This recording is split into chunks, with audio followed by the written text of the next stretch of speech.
Hello, everybody. Welcome to another edition of Sportsbook Confidential. My name is John Sullivan, and I'm coming to you live from the FingerLakes1.com studios in Seneca Falls, New York. And this little show here is to help you learn and grow as a sports bettor. And we got an all-football episode for you today. We're going to talk NFL. I'm going to finish up my previews with the NFC East, and we've got the Week 1 matchups. I had a winner last night on Kansas City. I placed a small wager. This week I got out and about. I went to the Point, for those of you that live in the area, went to Point Place Casino in Bridgeport, New York for the first time. And it's a wonderful facility, and it's a Caesars book. And placed a futures bet there. And I went to the Del Lago yesterday. They've just reopened in Waterloo. And, it is very regimented at the moment. You come in and you have to wait in line. It's kiosk only. You cannot sit down and watch the games. You can only just make your wagers and then exit. So the betting is open, but it's pretty much drive-through, for lack of a better term.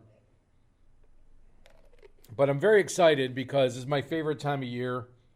And let's have a good, this is our third NFL season with the show. Hopefully we can do some damage. But before we talk NFL, we got to update our bankroll. And the good news is I didn't lose any money on the Kentucky Derby. Both of my horses were scratched. King Guillermo was scratched while I was recording the show last week. And as soon as I got done with the live stream, I realized that he had then been scratched. And then 1,000 Words, for those of you that did watch the pre-show for the Derby, he was startled and hit his head before the race and was scratched automatically by a doctor, vet. And then in the Darlington race, I had 4 picks, including the Bush brothers, half a unit each, and none of them came in. I believe Austin Dillon won the race. So if you do the math, that is a loss of $34, and that makes our new bankroll $475, and our bet size going forward $16 for this week. So hopefully football will see us through, and we'll get a little pump to the bankroll this week. I'm going to be a little selective, I'll be honest with you, because there's a lot of unknowns. But let's finish up our previews with the NFC East. And for those of you that don't know all the divisions, the NFC East includes these teams: the New York Giants, the Philadelphia Eagles, the Washington football team that I previously referred to as the Potato Skins, and the Dallas Cowboys. So we'll go north to south, and we'll start with those New York Giants, the G-Men. The current odds to win the division, 12-29 or 12-1. To win the NFC, 46-1. And to win the Super Bowl, a little over 90-1. So obviously not a favorite. They're in, I think, the bottom 3 long shot. I mean, they're within the 3 longest shots to win the Super Bowl there. So obviously it's the Danny Dimes and Saquon show. Saquon Barkley, they're looking for a full healthy year out of him. And Daniel Jones is taking over as the undisputed number 1 with Eli Manning retired. Unfortunately, you got Sterling Shepard at wide receiver, and then Golden Tate and Evan Ingram are both injured right now. So maybe somebody will step up. Don't know. That is not good for their passing game. But if they can get the running game going, who knows? Maybe that'll open up the passing game for them. And somebody can fill in until those guys are healthy. Right tackle Nate Solder opted out this year. He is considered a very good offensive lineman. That does not bode well. But again, it's on Daniel Jones' strong side or his throwing side, so he won't get blindsided. And Graham Gano is the kicker this year going for the Giants, and he's had a very solid NFL career. However, where the Giants are absolutely underestimated is the defense. The defense is completely healthy, their entire defensive roster, pretty much void of the injury report at all. No depth at nose tackle. I'm not exactly sure they run a 3-4, but they only have one or two defensive tackles listed on the roster, and it's all defensive ends. But extremely deep at linebacker and defensive back. They have, I consider, to be a quality secondary. But the bottom line for this team is they have to show improvement on both sides of the ball to compete. Last year was just a throwaway year for them. It just seemed like there was no impetus to succeed. There was no innovation.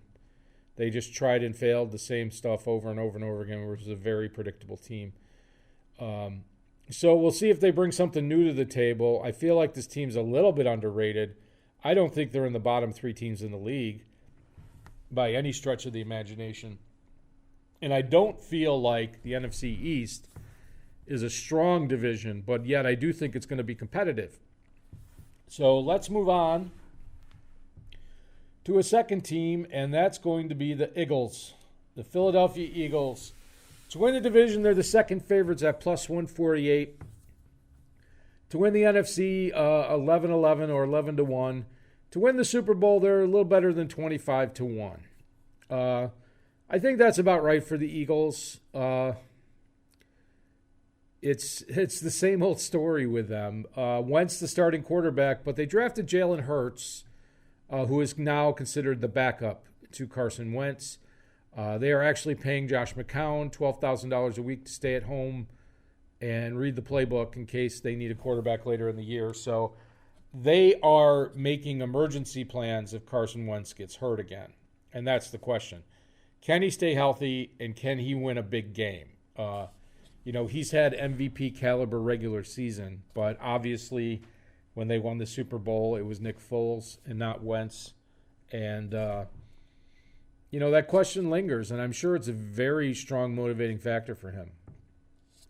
Miles Sanders is the featured running back. That would be a good fantasy option for you. I think they will have a decent running game. Alshon Jeffrey is on the injury report. He is not considered a starting wideout on this depth chart, so I don't know if that's because he's injured or because he did not play his way in. But you have Deshaun Jackson, Jalen Rigor, and Zach Ertz as your top receiver options. Of course, Ertz is a tight end. And you have the starting left tackle, Andre Dillard, injured. That's not good news for Wentz.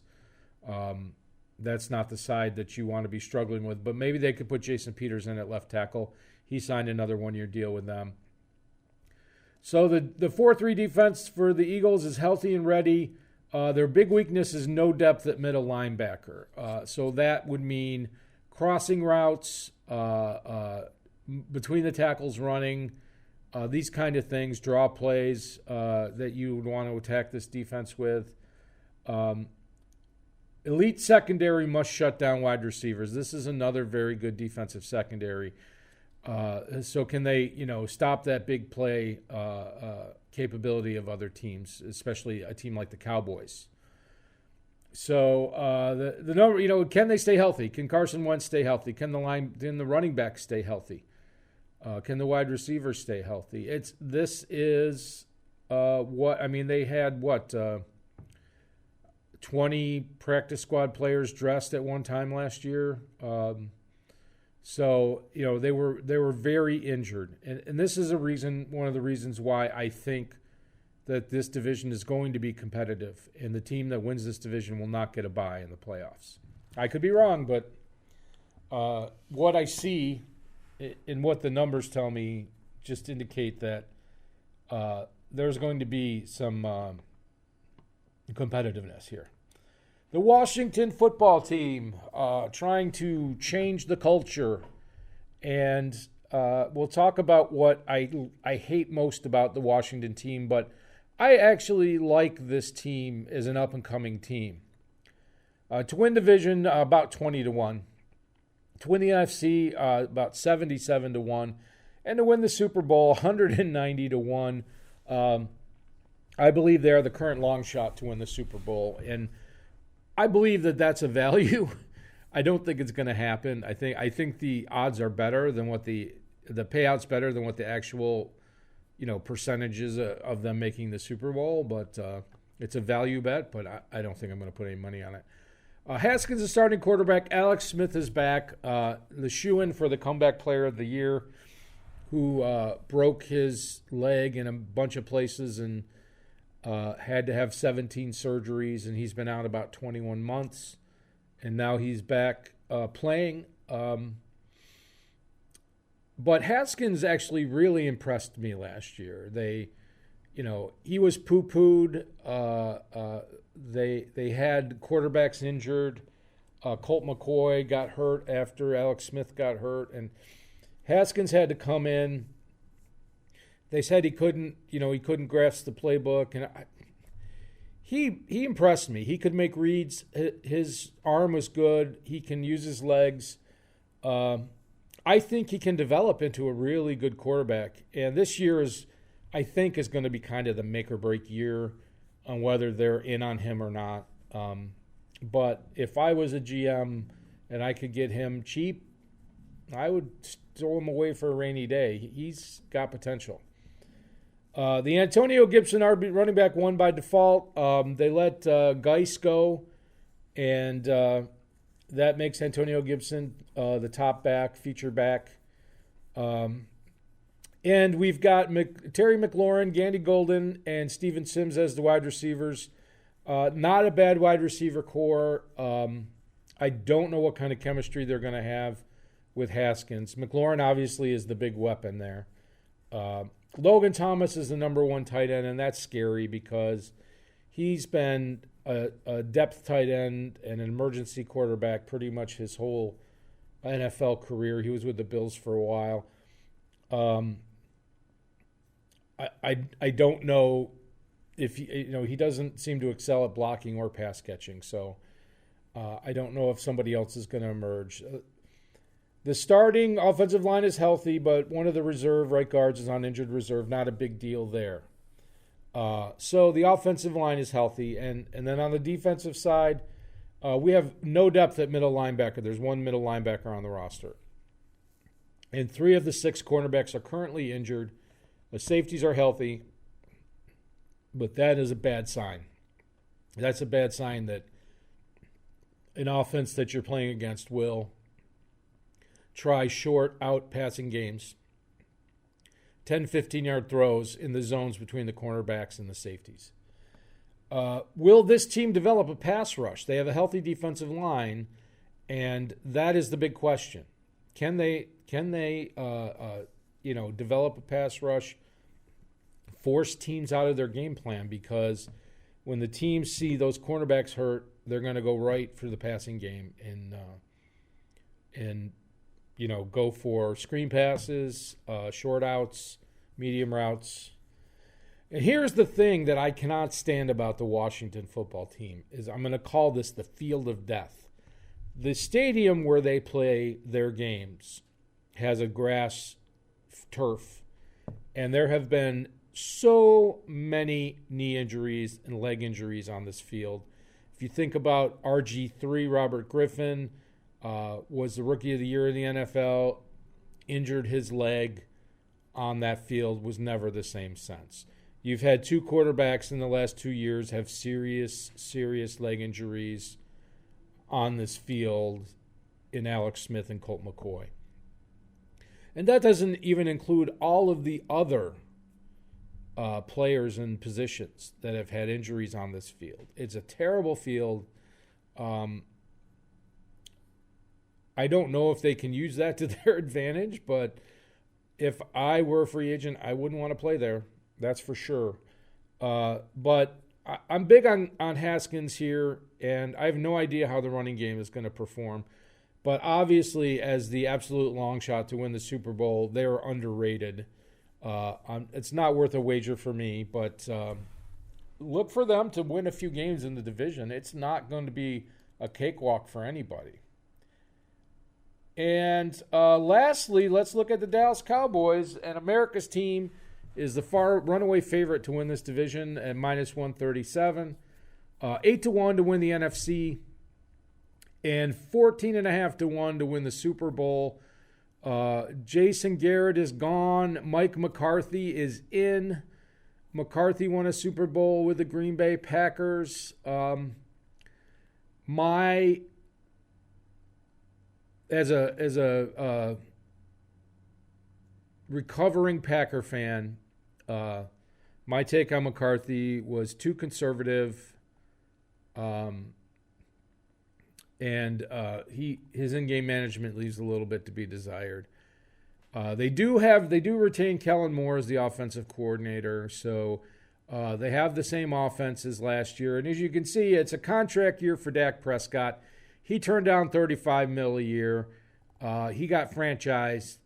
So Deshaun Watson got $39 million a year. Pat Mahomes got $50 million a year. So he's looking to get paid. So he has incentive to put up big numbers.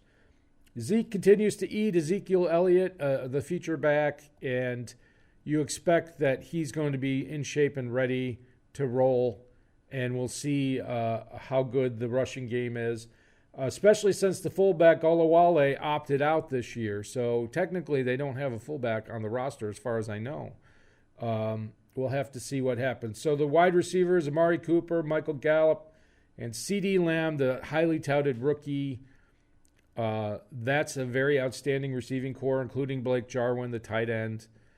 I don't know if they're going to have, if there's going to be a significant deep ball play, Obviously, if Ezekiel Elliott is tearing the opposing teams up, that's going to open up the long ball. But Dak Prescott passed for over 4,500 yards last year or something like that, so it may not matter if they have the long ball as long as they have striking power. Now, here's where the problem is. Here's where I pause. Both the starting left guard and the starting right tackle are injured. One's on IR. So is that going to affect the rushing game? Is that going to affect the passing game? We all have to find out. It's not a given. I mean, they have the best skill players in the league, in the division, the best skill players in the division. But if your offensive line is struggling or is patchwork, that can cause a lot of problems. And after some kicking issues the last couple of years, they signed Greg Zuerlein from the Rams. So Greg the Leg is taking over the kicking duties, and he's got a nice stadium to kick in. It is not officially a dome, but it might as well be. The defensive line is healthy and strong, very impressive. I expect a very good pass rush out of them.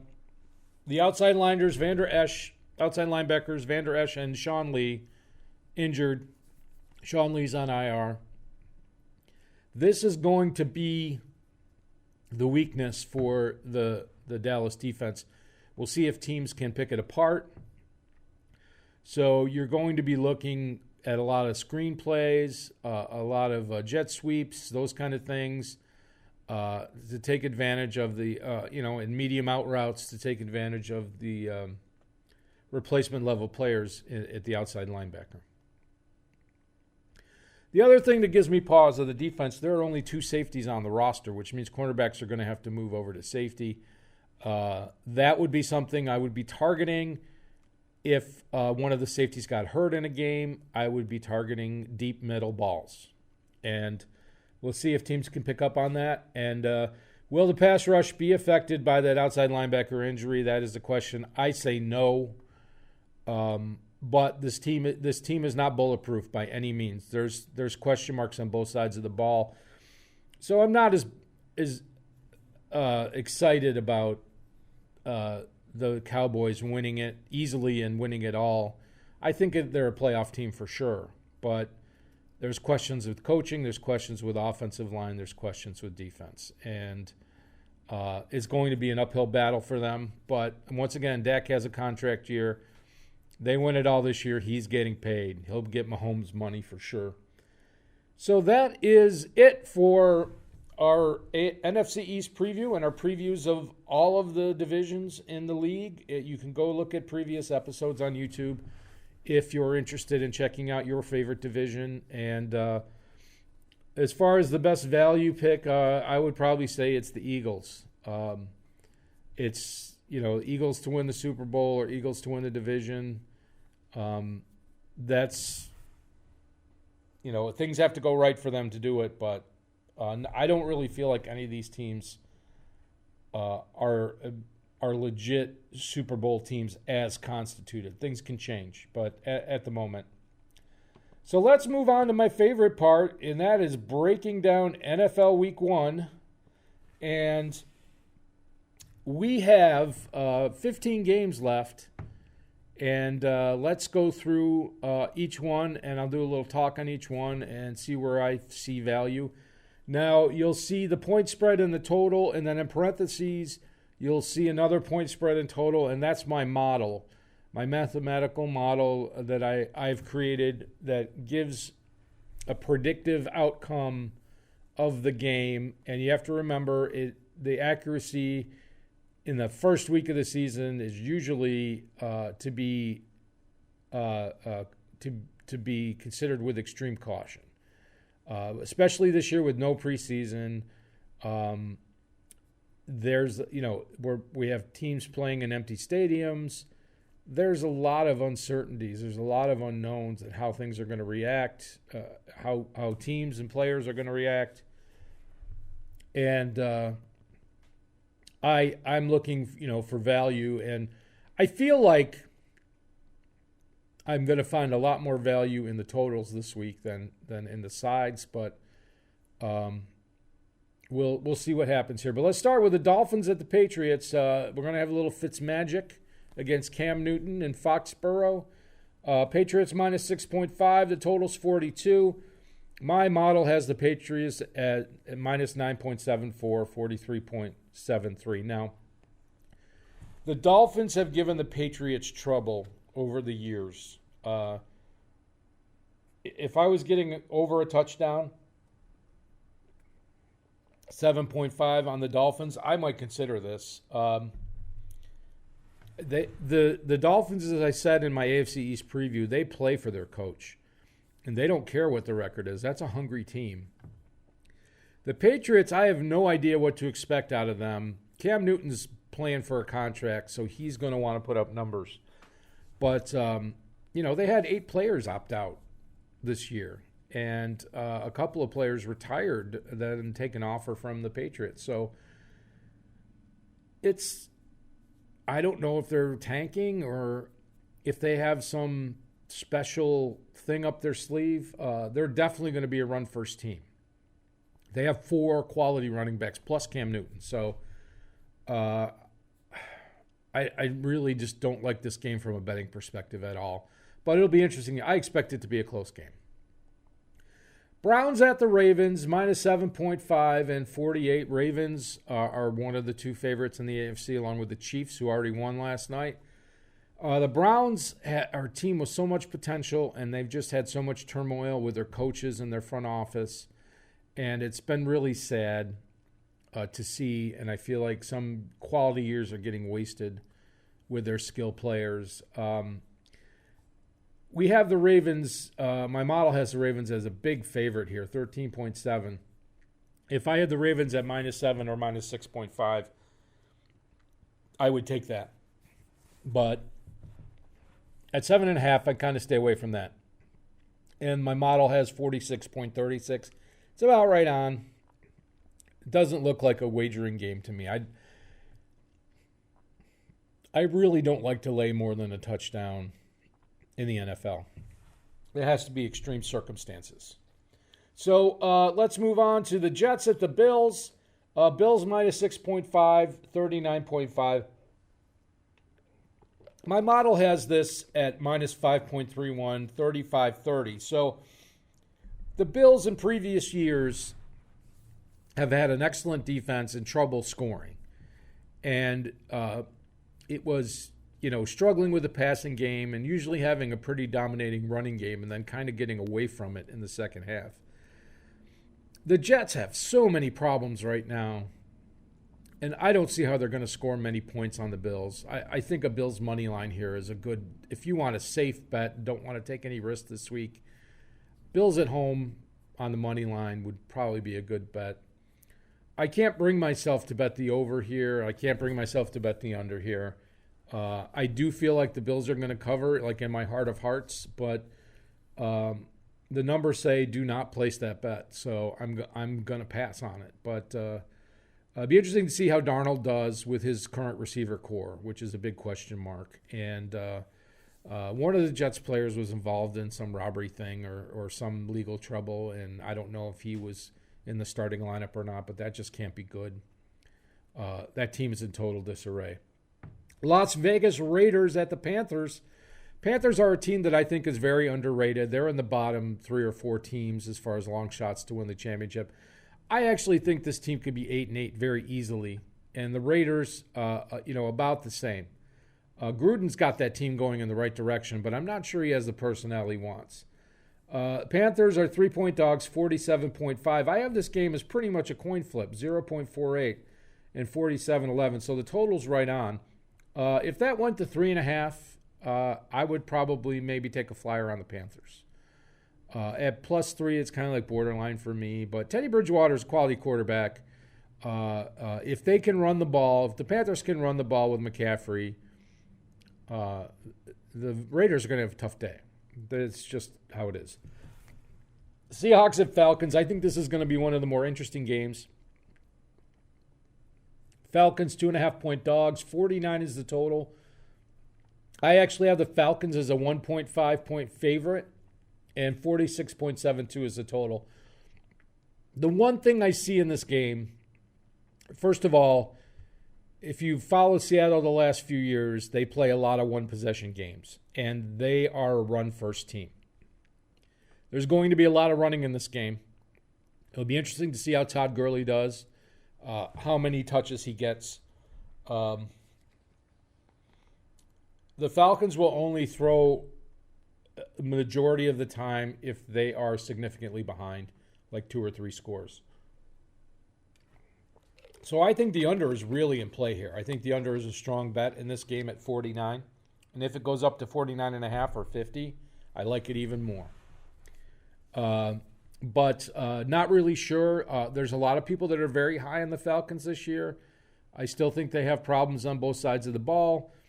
Not sure where they're going to get their secondary receiving from. Maybe the tight end, a new tight end, I don't know. Eagles at the Washington football team, plus 5.5. I have Washington as a 9-point underdog, so they're not getting enough points according to my model. Again, they're playing on the field of death. I don't really like that at all, and the total is 42.5. I think that's about right where it's supposed to be. That's a tough number. It could. I feel like this is going to go a little bit under a league average. A league average is about 45, 46 points, depending on the year. And I would, the scores I think for the most part are going to be down this week because there was no preseason. So we'll see what happens. But, of course, I like the Eagles to win that game. Bears at the Lions. Lions -3, 42.5. I have the Bears as a 4-point favorite. That's a 7-point swing from what the line is. 43.27. So the total's right about where it's supposed to be. But Mitch Trubisky is going to start for the Bears. And the Lions signed another running back. So all the news kind of points to the Lions. But the Bears are healthier. They're not 100% healthy. And I feel like the Lions are just going to lion. And the Bears getting 3, I think, is a very good wager. I like this a lot. And I like I said, the accuracy of my models in the first week, I don't expect a lot out of it. And the NFL is the most efficient, most liquid market in the sports betting world. So if the line continues to move away from what I think it should be, maybe that's a bad sign. But as of today, I really like that wager. The Colts at the Jaguars, again, another very underrated team in my opinion. The Jaguars are in the bottom 3 long shot teams to win a championship. They're getting 7.5 at home, and a lot of road favorites this week. I've noticed that, a lot of road favorites. 45 is the total, and I have the Jaguars should be getting 4.9. So that's like a 3-point swing in my favor, according to my model projection. 46.05 is the total. Phillip Rivers, even in his best years with the Chargers, never really, it seemed like in the last 3 or 4 years, that was a team that rarely put up 30 points. It was always like 20-something points, and it's tough. They played a lot of close games, and Frank Reich is an amazing coach, and I like the Colts prospects pretty much every year with him as the head coach. But I feel like the Jaguars, if they were getting 8-9 points here, that's a solid value bet. I don't like betting on bad teams either, but that's what happens sometimes. And let's finish up with the rest of the games. Or did I lose I lost all the rest of my games. Let me put up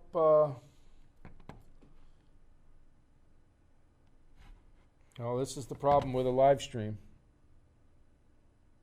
I seem to have lost the rest of my games. All right. Let me put up a screen with the rest of the odds, and we'll take a quick look.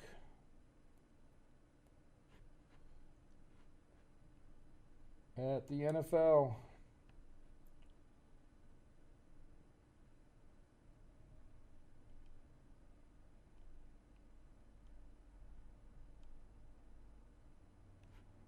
All righty, let's go to that. All right, so we've got the Chargers at the Bengals, and we have the Bengals +3 at home, and we have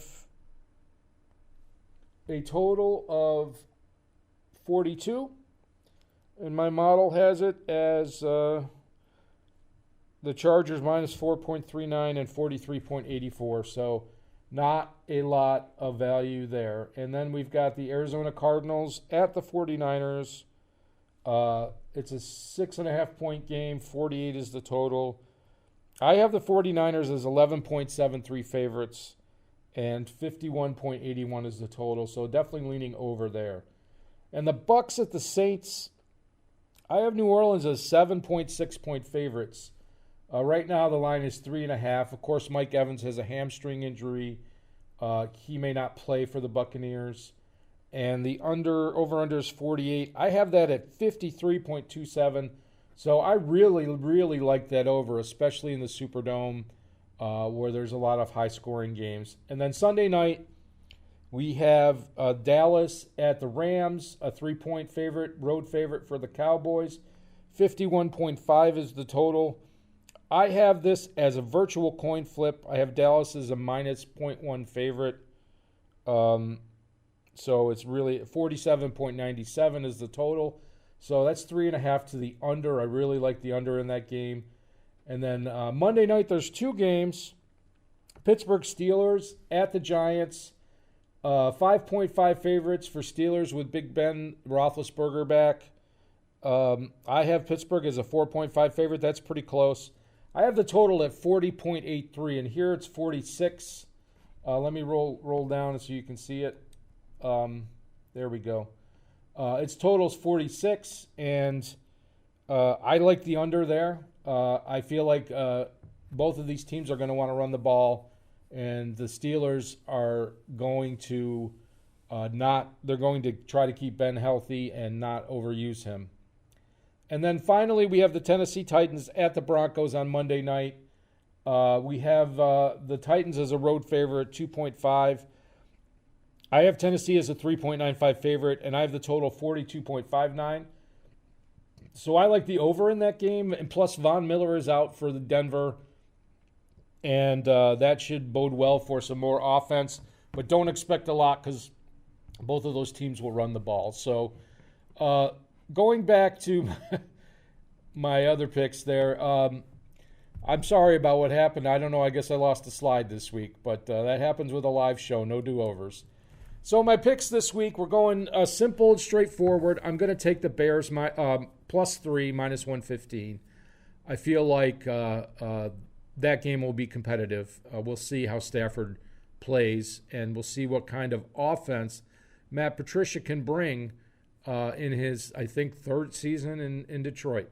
Bucks and Saints over 47.5. I have a feeling that that's going to go up. The public's going to push that up by Sunday. I would take it now. There's even with Mike Evans out, there's no reason to think there aren't going to be a ton of points scored in that game. And then the Steelers and Giants on Monday night, under 46, -110.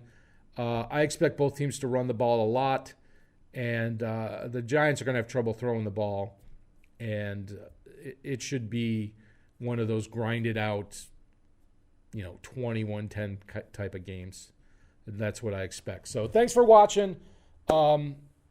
Just a reminder that if you like our programming, we have Finger Lakes One. We have a lot of other programming besides what I do. We have a Patreon link below, and you can contribute to help keep our local news and programming going. And thank you for watching. I hope you get some winners this week. Please take a minute to remember the people that lost their lives on this day almost 20 years ago. It affected a lot of people in my area of the country for sure. And we'd like to take a moment to think about them. Anyway, have a great weekend watching football. Maybe we'll talk a little college football next week. I'm not going to spend a lot of time on college football this year because everything's so in flux. But hopefully we'll have a sportsbook lesson as well. So I'll play the outro music for you. And let's get some winners, folks. Thank you very much. Take care.